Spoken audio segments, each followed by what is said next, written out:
It's 4 o'clock in Radio Cairo. This is World of Info, and we're coming live from Studio 3 in this beautiful Thursday. My name is Dr. Amr Mabrouk. Dua Muhammad is at the controls. And today, in such a windy day, nothing better than staying at home if you can and having a nice cup of tea or coffee or cocoa and listen to our program of today, because we have a very distinguished special guest today, Her Excellency, Ambassador of Portugal, Her Excellency Manuela Franco, who has served as ambassador to her country in Prague before Egypt and worked in the missions of Portugal in New York, Belgium, Israel, and coming after that also to Lisbon, from Lisbon. So it's a great afternoon in Radio Cairo and all about Portugal, the beautiful country, a great friend of Egypt, and Her Excellency Ambassador Manuela Franco. Good evening, good afternoon, Your Excellency. Good afternoon, Egypt. Good afternoon, Dr. Amr Mabrouk. It's a pleasure to be with you. Thank you very much. We can hear you loud and clear, and thanks to the technology of telephone. I know, unfortunately, for the restrictions of COVID, unfortunately, we're not able to come to visit us in Radio Cairo. But Your Excellency, you promise us that after the disappearance of this COVID, hopefully soon, you will be our distinguished guest here in our studios, right? Thank you very much. Very much looking forward to. Yes. Your Excellency, you come from a great country with a great history, and of course we have a lot of crossed lines between Egypt and Portugal in many years before, and strong relations. And Portugal is one of the oldest nations in the world. It's the oldest nation in the Iberian Peninsula, and it was a part of the Umayyad Khalifa and its inheritors from 711, which lasted in some territories till 1249. How Portugal of today see this period, because of course the common history between both of our countries? Well, Portugal is very proud of its history. It's not such a big country, it's a small country with a big history. And exactly. Sometimes, of course, small countries have too much history for their size. So that Portugal really has, I must say that we have an incredible large number of words coming directly from Arabic, which of course makes it present to us, and of course also we have archaeological research, and that makes it present to the Portuguese, how relevant is their regional presence, given that Morocco is the closest capital to Portugal. It is closer than Madrid, Rabat. So if we look at certain perspectives, we must say that Portugal has always been a country that goes into the world and finds friends all over the world, because it does not go as a people to conquer, because it does not never had such means. Which, of course, does not mean that we had some imperial presence, of course. Of course. This is not a denial of this, but it means that it was, we never see ourselves as a powerful country, because we know that we come from a small country, and great part of this seeking the world came because there was not sufficient wealth to everybody in Portugal. So, of course, this brings us to a very important question. Portugal is situated as the furthest most, if we use the expression, country in Europe to the west. And at the same time, it's bordered between the country, your neighboring country, Spain, from the north and from the east. But from the west and the south, we find the huge Atlantic Ocean. I think this ocean has stimulated not just through geography, but also through, if we may use emotions and meditation, the mind of the Portuguese, because they knew that the limit of the world is definitely limitless, because there has to be something behind this eternal horizon, right? You put it beautifully. I think this is why Portugal is so given to poetry. Yes. That this is something that we always have in history. very important poets as most important form of art. And in that sense, I would also, if I may, still go back to what I was saying about the Islamic presence in Portugal and in southern Iberia, is of course that this brought Portugal into a bigger world, which was the Islamic world at the time.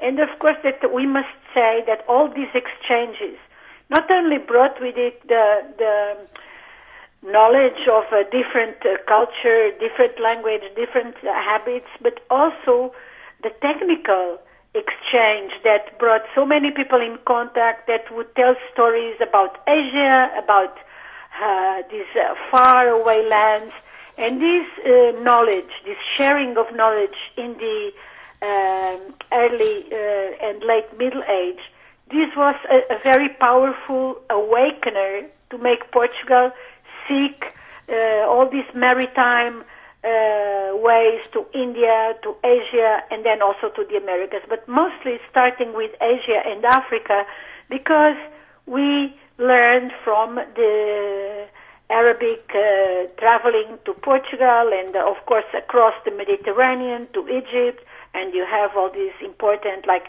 Ibn Khaldun, Ibn Battuta, all these people, and many others brought the knowledge of what was going on in the Ottoman Empire, in Asia, in further Asia, in what is now called the Middle East, Egypt, and these exchanges awakened the people for the discoveries. And this is some point I would like to stress, because of course nothing happens in an empty void, right, of this sort. Yes, of course. Because when we talk about that, we definitely have to give the repercussions of your neighbors and your visitors. I believe that a lot of even the Navy experts who assisted the Portuguese in their adventures, if we may use the expression, the maritime adventures, were from Arab ancestorship, because they were the ones who started the Navy and the commercial trade in between the peninsula, the Iberian Peninsula, and the rest of the Middle East and the Mediterranean basin, right?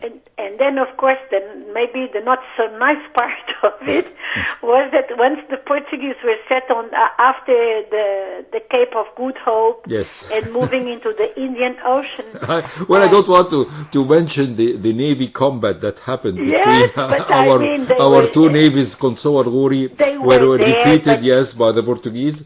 And of course, there was the Phoenician Navy, who tried also with the Egyptian Navy at that point in the very southernmost part of the Red Sea, right, madam? Yes.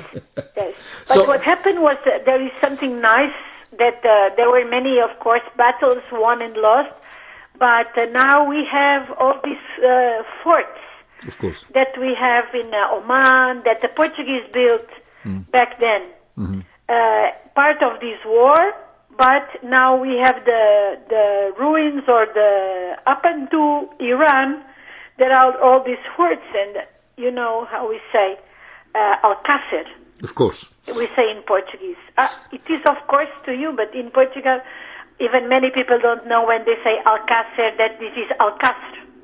Yes, El Castre, yes.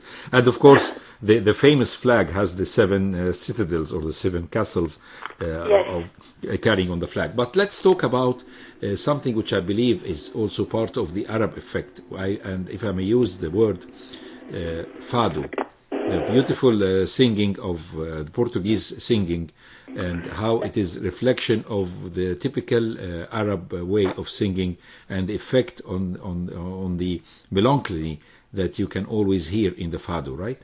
Yes. Well, it is elements of Arabic and African. Exactly. And you know, they went to Brazil. Mm-hmm. And then fado is something that was sort of brought back from Brazil to Portugal. Mm-hmm.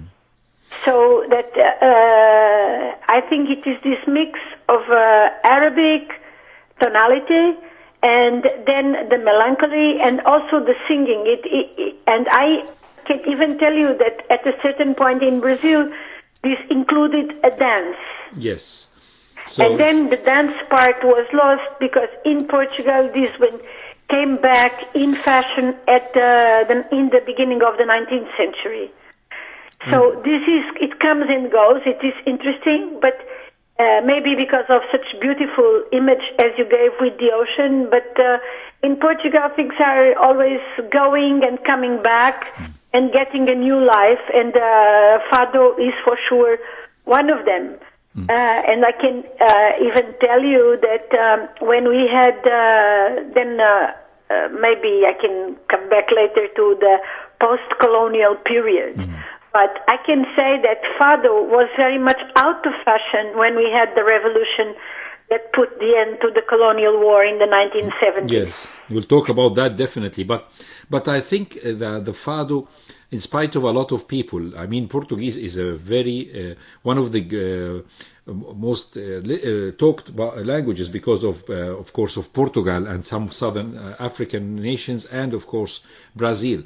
But even people who do not understand Portuguese kind of find a very good taste of Fado for the melancholy and of course the passion of the music and the rhythm, which really attracts the attention of even people who do not understand Portuguese. And this makes it like an international language among listeners, right? Yes. Very much so. It's a very beautiful song. So maybe next time I go to Radio Cairo, I can bring the record with me. It will be great and always lovely, because one of the very famous singers, I think her name is Maria or something, she has been very well known all over the world on the international... Amalia. Yes. On her Fado songs, which became very popular, universally popular, if we may use the expression. Yes, because she was also very beautiful singer and very beautiful lady, so the two together was really a very strong proposition. We can say she was Portugal's Kalsum. Of course, that's why I wanted to give a mention of her and the way she's singing and her strong voice, which is actually not soprano as much as it's a mezzo-soprano going even more to strong alto, and this makes her very, very special. She goes in between different tones with her control of voice, and this reflects her character and her culture as well. Yes, she was also she was a great modernizer, because she brought all these new poets into the traditional musical form, which is very modulated and very definite, the form of Fado. Okay? But she managed, because of her quality, to attract new poets and the new generation of poets. And these poems were then set to the traditional form of Fado, giving an extra power and an extra relevance to her singing. Of course. So when we talked about the Atlantic Ocean, definitely it was the way of escape and the way of meditation and the way of exploration from the 14th century onwards. But this made Portugal one of the world's major economic, military and political power from the 15th century until the late 16th century. So why such a great empire, unfortunately, was short-lived? Is it because of demographics, the lack of the population, or something else, Your Excellency? Well, this is a complicated question to answer. All our questions are complicated. We're talking to such a very sophisticated, very well-cultured person like you, madam. We have to present some questions that deserve your attention. Well, I think that it is not that there was a high moment in this empire, which was the moment that we were going there. And, of course, the first moment was that we became very strong competitors to the Ottoman Empire and to the spice trade. And it became very much less expensive to bring it in boats. And it was introduced in Europe not via the old earth routes, but via the maritime route. Yes. And of course, in that it was competition, and it looked like a very relevant new empire. But this empire was never, as we would say, a landed empire. The Portuguese were few, and they did not have so means. So they were, in a way, if we could use it in an interesting image for the present day, is that they were highly prepared to take take advantage of some scientific revolution that was happening. And with this scientific revolution, with the new tools and building the new boats, they managed to get ahead of the rest. Not because they were very powerful, but because they were very fast in using and in putting to use these instruments, and also because they had an idea of what they wanted, because they heard from all these travelers, as we spoke before, about the wealth that was in Asia and in India and in China, etc. And they were in a difficult position because this helped Portugal to stay independent. The travels abroad and the alliance with the United Kingdom, because all this, was at the same time an alliance with the United Kingdom since the end of the 14th century, which is called the oldest alliance. It is still on. These treaties are still valid, and the travel across the world. And this Portugal made alliance with the Vatican Church. Yes. And so these two things helped Portugal to keep its independence, because given the border with Spain, it would have been extremely difficult to stay independent were it not for these factors that I just mentioned. Now, about the empire. This empire, in fact, lasted until the 20th century.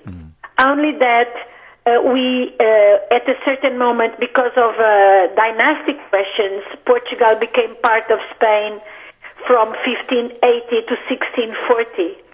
And in this period, that was a very strong period of Spanish kingdom, all the other countries in Europe also were fighting, and they took advantage to occupy Brazil. The Dutch occupied Brazil and Indonesia, and we lost these territories to the French, and territories in Morocco to the Spanish. So this was a moment when Portugal went back to expelling the Spanish forces and becoming independent again.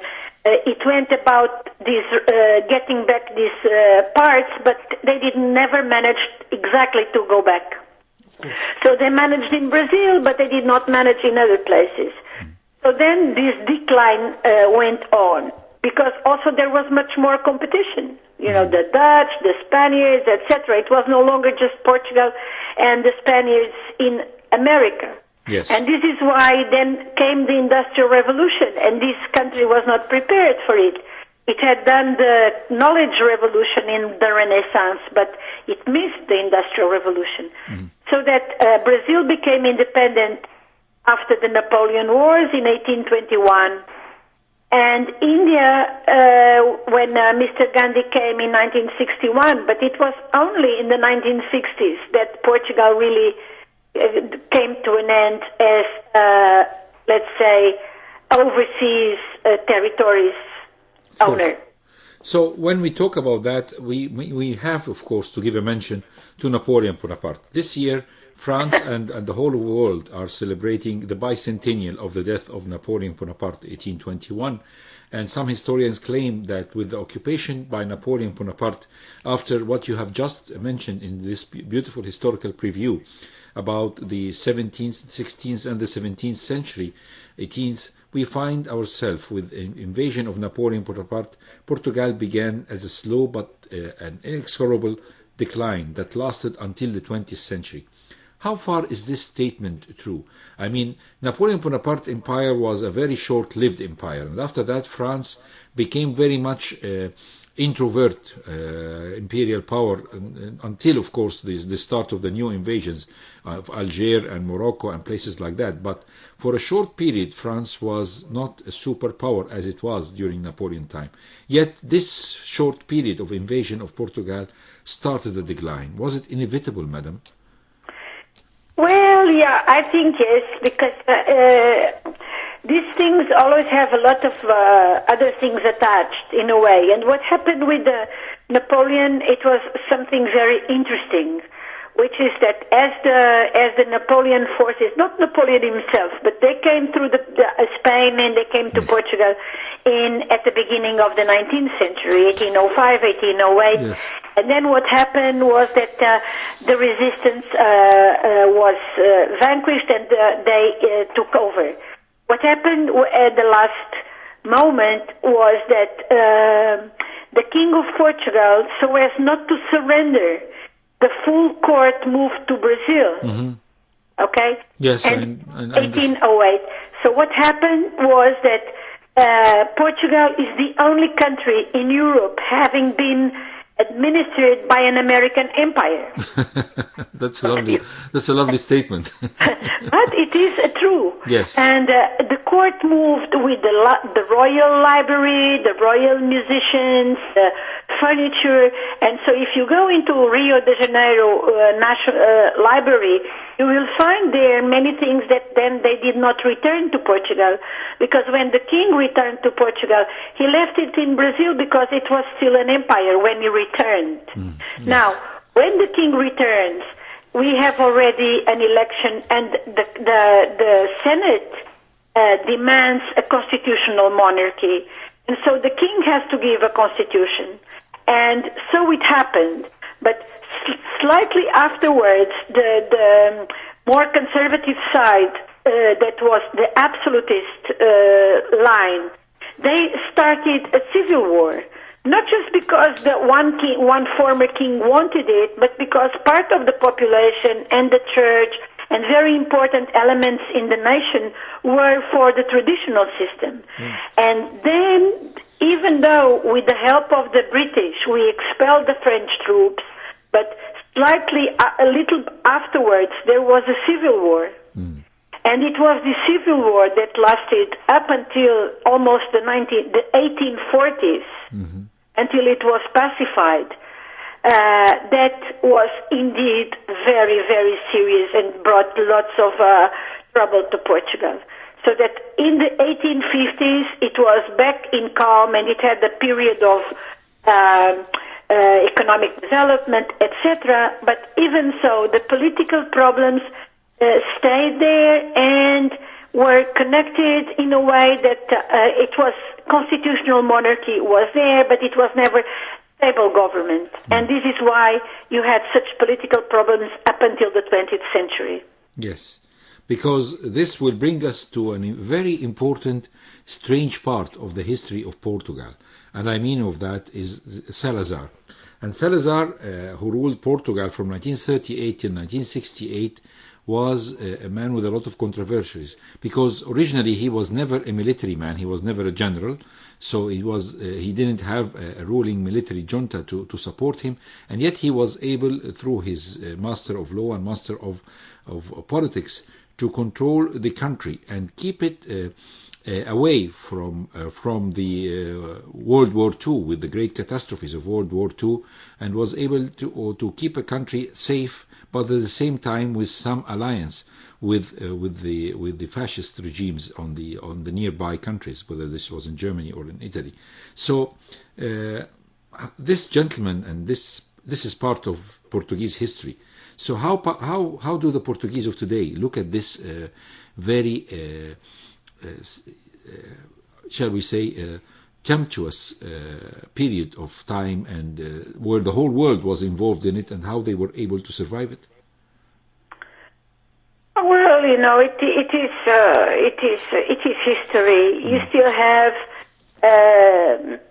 people that feel very strongly about it, especially people that who themselves, or because there were two periods, or more than one maybe, but the first period was not so serious, because Salazar came into government as Minister of Finance. Yes. And this was a period where we had recession, lots of political troubles, because we had the king was assassinated, and then we had the Republican regime. And then this regime joined the First World War in conditions that were not optimal. And it did not make anything of it, and there were lots of dead people, and this was very traumatic. And so that there was no stable government up until 1928, when there was a military coup. But Salazar, he only came in the 1932-33. And then he was seen as someone that brought the state budget into balance. Okay, So that in the beginning it did not look so bad, if I may say so with these words. Yes, but then what happened was that after the Second World War, people were looking for some form of, if not liberal democracy, at least some participation. And reform, then of course. Mr. Salazar could not bring himself to open the regime. Yes. And this is where things started going very wrong. And then soon, in the beginning of the 60s, the Colonial War started. And the fact that the Colonial War and the hundreds and hundreds, thousands and thousands of people that were made to go to Africa to fight this war, some of them are, their sons and daughters are still alive, and others that had to run away from Portugal because they would not be fighting a war that they thought was extremely unfair and even immoral. Yes. And so that for these people, they still feel very strongly against Mr. Salazar. But younger generations, maybe they know, they don't feel so, they don't know. So it is going back, into the big envelope of history slowly, but it is still reminded, especially because of the colonial part. Of course. And of course, lack of, censorship, lack of freedom, and it was also having saved, so to speak, between, commas, Portugal in the 1930s and etc. Then it became very reactionary regime, so that he believed that it was better to be poor than to be in the international world with which he considered immoral or something. So that in Portugal, and I still remember, we could not wear jeans, we could not buy Coca-Cola was forbidden, and everything that he considered that was immoral in the democratic world. So that this set Portugal back a lot. Of course. So we talk about the failure of the African wars, the colonial wars, and the importance of the Carnation Revolution, because a lot of people came back, as you said, defeated in their not merely physically but morally from these colonial wars, felt with a lot of bitterness. And so there was definitely has to have a reform, and there was a victorious revolution of the Carnation Revolution. So how far was this revolution successful, Madam Excellency? Well, you can say it was very successful because we were lucky to get good leaders that could fight for freedom, and so that Portugal would not go from one dictatorship to another. Yes.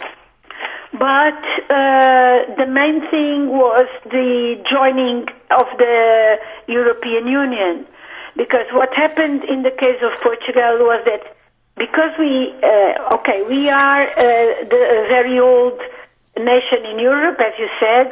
But we needed progress. We needed to bring people into being able into literacy. We needed to diminish the child death rate. We need to become a modern European country. Yes. And as we applied to join the European Union, so we had this revolution in '74. And then there were big troubles, of course, as always when you have a revolution. And then in 1977, we requested to be admitted to the European community. And so that the process of modernization of the country and the process of democratization of the country went hand in hand with the requirements that were needed to be accepted into the European Union. A modern market economy, welfare state, all that. And this, of course, helped Portugal to move faster into the 20th century, because when we had the revolution of 1974, I can still very well remember, and in many things it looked like we were still living in the 1940s. Yes. So this is definitely... So that it was a very concrete, this is what I mean to say, not just an idea. We had lots of problems because, for instance, with the withdrawing from the Africa countries. 1 million people came to Portugal in a couple of months. We had to absorb. Portugal is a country of 10 million, not 100 million. Yes. So 1 million was huge. Of course. And we had to absorb. And many of these people, they were living in these African territories since their grandparents. They knew no other land. So that there was trauma, there was adaptation, there was this. So we had to absorb as a nation. And in that sense, of course, joining the European Union, all the process of having to change the laws, I joined the diplomatic service. Women were not allowed in the diplomatic service before 1974, so I can give you a very concrete example. Of course. So I think we have covered in this short period a lot of the history of Portugal, bringing the history of Portugal as a very sophisticated, well-established, one of the oldest countries in Europe to our minds of our listeners. And of course, we'll have a short break to come back with more information about Portugal of today, how Portugal has brought hope to the Portuguese after the joining of the EU, after the reforms, the democratic reforms, and how the country has faced these challenges successfully. So you are still listening to Radio Cairo, the world of info, with Her Excellency Mrs. Manuela Franco, the ambassador, the Honorable Ambassador of Portugal in Cairo. Stay tuned with us, please. So still listening to us in Radio Cairo, world of info. We're coming live from Radio Cairo Studio 3. My name is Dr. Amr Mabrouk, and Dua Muhammad is at the control. And today we have the pleasure and honor to have with us Her Distinguished Excellency Ambassador Manuela Franco, Ambassador of Portugal in Cairo. And we have talked in the previous part, of the first part of our program, about historical Portugal. And today we have to share the information and the knowledge about Portugal of today. Excellency, thank you very much for coming back again to us on Radio Cairo. Thank you. My pleasure. So, Portugal of today is a developed country with high standard of living. How was that possible from the 70s that you know before the revolution, and how things were very backward and very classical, and even as you have just mentioned, that Coca-Cola was a taboo and wearing jeans was a crime or something like that. So, tell us about Portugal of today, madam. Portugal today is a well-developed European country, still a lot to do, still a lot of work to do, but we are trying to get there and to consolidate and develop into a sustainable economy where people can make a decent living and have, all the necessary good political conditions. So we have come a long way, this I can tell you. What can I say? This was more of a political problem. As I was saying before the intermission, we were very lucky that the process of joining the European communities was a major driver in the reforms that Portugal had to introduce to its own system. Because of the years of, dictatorship, etc., that we had before, and that were very backward in its system. Because you could combine with like Spain, whose Franco regime was for sure more aggressive to its own citizens than the Portuguese one. But the economy in Spain was highly developed compared to the Portuguese economy. Not just because Spain is a bigger country, but because there was, on the part of the people participating in the system, there was this notion. In the case of Portugal, there was a problem that was connected with the will to be an African empire. Okay? So that Portugal, because of this, was the major producer of many commodities that in fact were produced in Angola, in Mozambique, etc. So that from one moment to the other with the revolution, this part of the economy that worked crumbled because we lost access to these markets.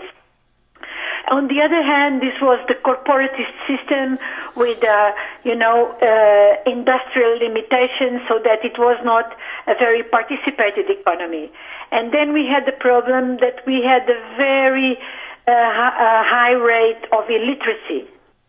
And this was, of course, also connected with the years, with the centuries, because Portugal had very limited possibilities. While we were discovering the world at home, we had very strong repression from this Inquisition. So that for 300 years, there was very strong censorship.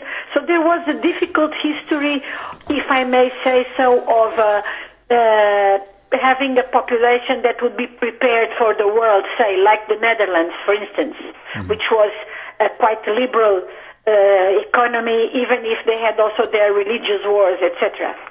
So that in the case of Portugal, you had this on one side, and on the other side, it was very small country.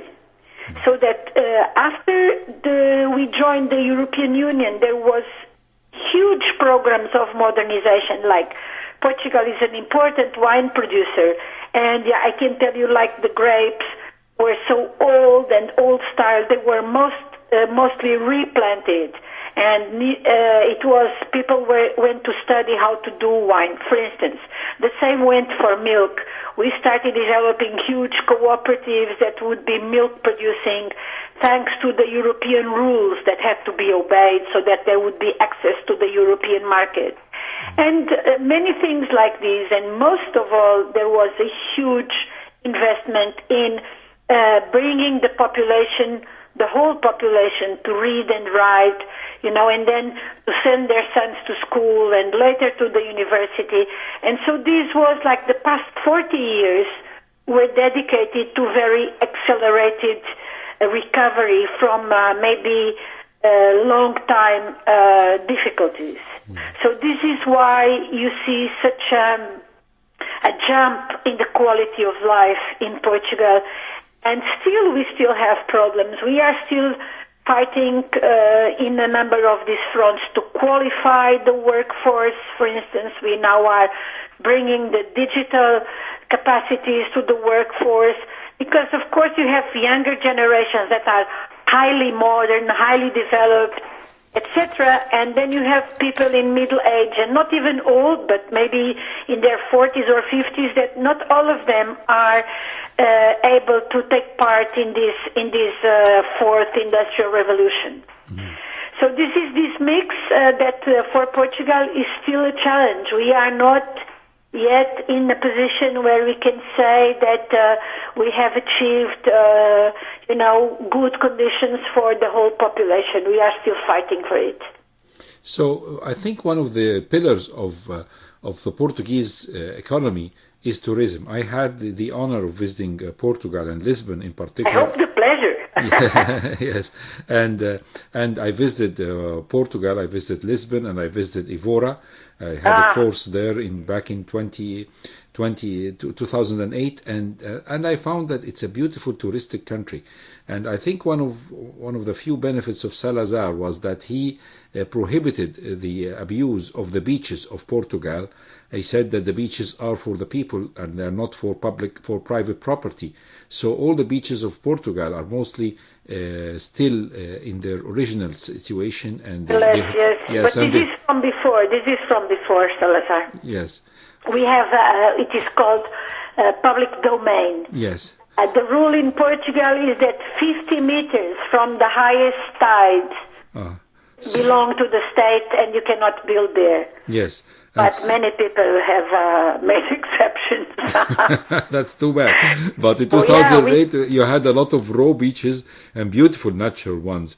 It is so, but it had to be reinforced in the 1990s with the setting up of natural reserve parks, because in some parts of the country in the 1970s, because of tourism, a lot of damage was done. And this will not be undone. But it was still possible because, as you were, I think, about to say, for us, tourism is important, and it became very important, and therefore we now are in a very difficult situation because of COVID. Mm-hmm.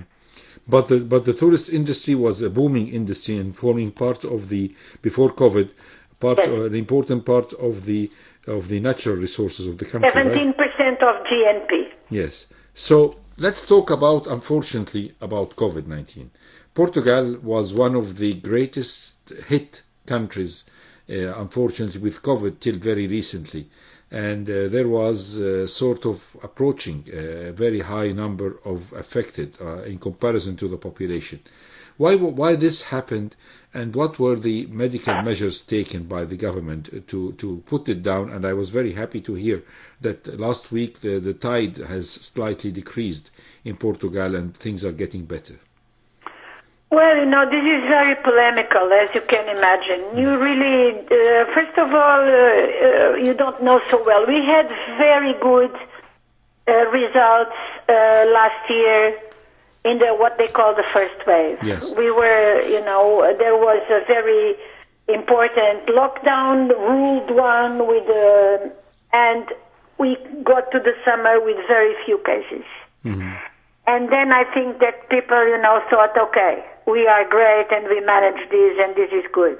Mm-hmm. And there was not, I think it is now recognized that we did not expect to have a second wave as strong. So the problems were now. And it was like there was an opening for Christmas because people thought that, numbers were not so bad. So people were very sad not to have Christmas, meaning getting with their families. It's not so much the religious part, but it is the period where everybody goes to his families. And Portugal is a country of 10 million people in the territory and 5 million abroad. Mm. So everybody goes to Portugal to see the family Christmas time, wherever they are in the world, right? Mm-hmm. And this was what really created this huge crisis from January until last week. Mm-hmm. So there is again a full lockdown, and people are very worried, of course, with the economic consequences of this. But now we hope that we hear is that there will be these rules that will be maybe in place until April, end of March. Yes. And so that to see if after that the country will reopen and people can count on tourism returning in the summer and have some hope that will help face the economic crisis that is coming after COVID goes. So tell us about the immunization program that's going on.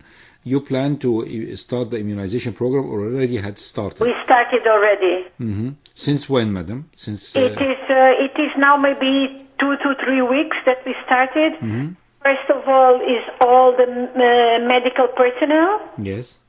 And then people from... it started with people from 65 on. Yes, vulnerable groups, yes. Yes, and now it is going on. We don't have enough vaccines, of course. It's the same everywhere. Yes. But we hope that now it is like I read the news today was that in the third quarter it will be like rolling like a clockwork program, the vaccination. That's very good news to hear. So since we're talking about technology and bringing the vaccine to all the people of the world, we have to talk about the renewable energy policy before we go to Egyptian-Portuguese relation. I think the renewable energy was one of the great targets of the different Portuguese governments, whatever the political affiliation of them. Yes, yes. And this helped Portugal to function for 107 hours some few years ago on renewable energy. How was that possible, and what source of renewable energy are you using? Is it mainly wind or sun or whatever? It is mainly wind. Yes. Wind and hydropower, mm-hmm. and solar is less, but we are now moving more also to the solar panel. Mm. Yes, mostly wind. There is lots of experimentation going on because as you said so beautifully, at the beginning of the program, we have all this Atlantic coast, huge coast. And this is also very windy. Yes. So that we have the wind has been really moving at incredible rate, progress there. And now it has even been announced that one of the biggest centrals for coal will be closed in 2 years' time. It is already starting to close, but it takes time. And we are now growing. The number of solar panel farms is growing. And there are very interesting experimentation with waves and geothermal. But we also, of course, there was a moment where we moved to natural gas. Yes. And which we took mainly from Algeria at the time. For many years, 90% of our natural gas came from Algeria. So. But in the meantime, we are now producing this energy, and also there has been a development of a system was created where you can produce energy and sell it back to the grid. Yes. And this, of course, created a lot of people that were interested in this, and it's working. So it is a work in progress, as we say, because we have these decarbonization objectives, and also we are very much into electrical vehicles. We have one of the strongest technological points for this in Portugal. It's called MOBI, and we are also already working in Brazil on that, because it's the chargers, it's the cars. So we now have an important program of incentives by the government for people to buy electric cars. So I think this program is quite successful. Also now in the cities, huge promotion of bicycles by the municipalities. That's very interesting. Even a program that will give you money to buy a bike, and then you can pay back a little bit, and the rest is like they give it to you by creating, lanes for the bikes, and more and more people are using it. Also, this is evolving in a way that is being very well accepted by the population. The Portuguese are very environmental conscious, right? Yes, but because they love their beaches and their countryside, and so it was already a huge popular movement against having nuclear energy. It was never taken into Portugal because people thought it was dangerous, because Portugal is very seismic territory. We can have very big earthquakes. Now, thanks to God, there has not been a big earthquake in a long time, but now and then they come, and they come very big. And so that people are afraid of that, of the nuclear energy. Of course, after especially the Japanese tsunami that happened a couple of, maybe 10 years ago. So, well, and when there was also this big accident in Chernobyl, in the Ukraine, before the 1990s, before Mr. Gorbachev came, there was big nuclear accident in the Ukraine. Yes, 50% of Belarus is uninhabitable till now. Yes, and at that time we were far away, but Portugal took a great many children that had been affected. There was even developed a center to take care of the thyroid cancer, because of this. Yes. And so the Portuguese were very conscious about this and very afraid, and they never wanted it. And so I think this is also the reason why that at least we have all this wind that, in the summer, when you get to the beach in July, that's when the winter is strongest. Really? That's interesting. But I remember I went to Portugal in the best weather time. This was in September, October 2008, and it was just beautiful. It is. When you take the kids go home from, holiday, and this is July, and the weather is wonderful, and the beach is wonderful, but you always have to be prepared with lots of gear when you go to the beach, because the north wind will be there in July. It will be there. So the feeling that it can be used for renewable energy helps a lot. At least there's a good use to these winds. Of course. So we'll talk about the Egyptian-Portuguese relations. And I think one of the most important tasks of an experienced diplomat and a representative and a successful representative of her country here in Egypt, Your Excellency, is to improve the ties between Egypt and Portugal. And when we talk about the political ties, they are strong and they are even getting stronger. Our presidents share the same points of view, the political points of view, the support of Portugal that has shown to Egypt in the 30th of June revolution is well established. And of course, the bilateral visits from both sides has shown the great ties of political reform and political cooperation. Let's talk about the economy, which I think always helps to strengthen the relations more. So how far is the investments and the economic cooperation between Egypt and Portugal, Madam? We have a steady cooperation in many areas, also in the bilateral level, but of course we can improve it. We surely can improve it. We have steady ties, and if you look at the numbers, they have been increasing, and business communities, they act on their own, and they develop the ties in interesting manners.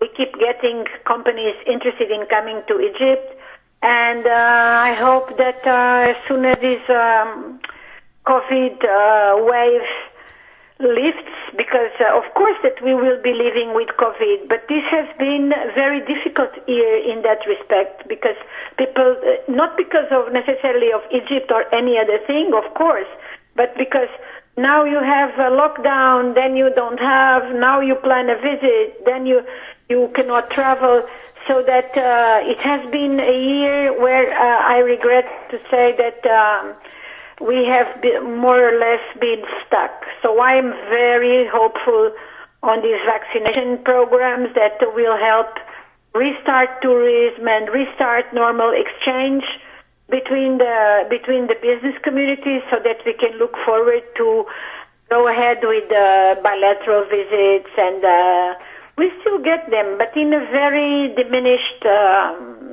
proportion. Mm-hmm.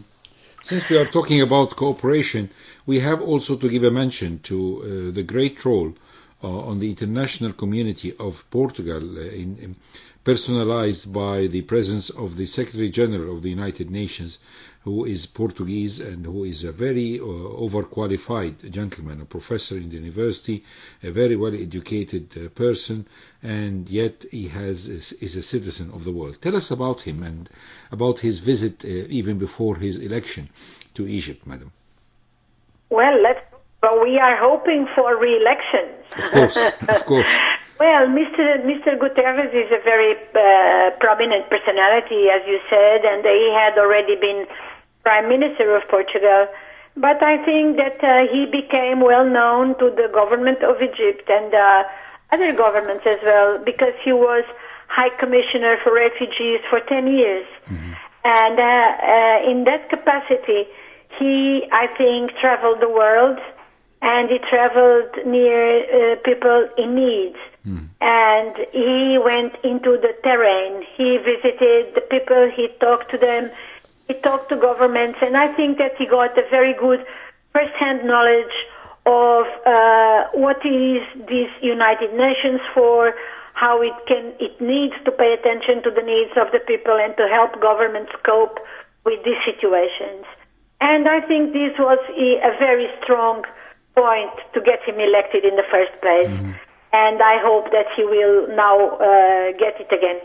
I remember when he came here to Egypt, he gave a very nice speech that reflects his cultural background, especially when he met the Grand Sheikh of Al-Azhar, and also his message to the whole world of Egypt and the Islamic world here from Cairo was a very important cultural message, and of course political messages of brotherhood and of understanding of the other, right? Yes, very much so. And we are as a people, as a nation, and of course, government, we are very happy and proud that there is Portuguese steering the United Nations in these very challenging times. Troubled waters, right. And let's hope that all this Portuguese DNA will be there to assist him in fulfilling his higher tasks. Of course. I believe that the challenge, the experience, and of course the adventure and the steering in troubled waters, which are the important traits of successful Portuguese survivors, is definitely reflected in His Excellency the Secretary General and Her Excellency the Ambassador Manuela Franco. Thank you. Really, it was a great pleasure talking to you in this afternoon. And you were so kind enough to promise that you would come in person to our program as soon as these restrictions are relieved.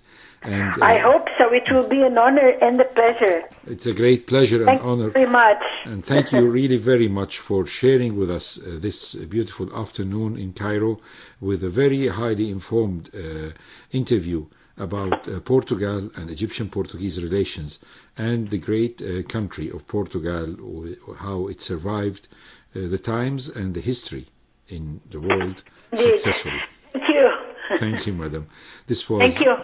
This was World of Info, and we came live from Radio Cairo. My name is Dr. Amr Mabrouk. Dua Muhammad was at the controls, and Her Excellency Ambassador Manuela Franco, the Ambassador of Portugal in Cairo, was our distinguished guest, and will be here with you next Thursday at the same time, the same station from Radio Cairo.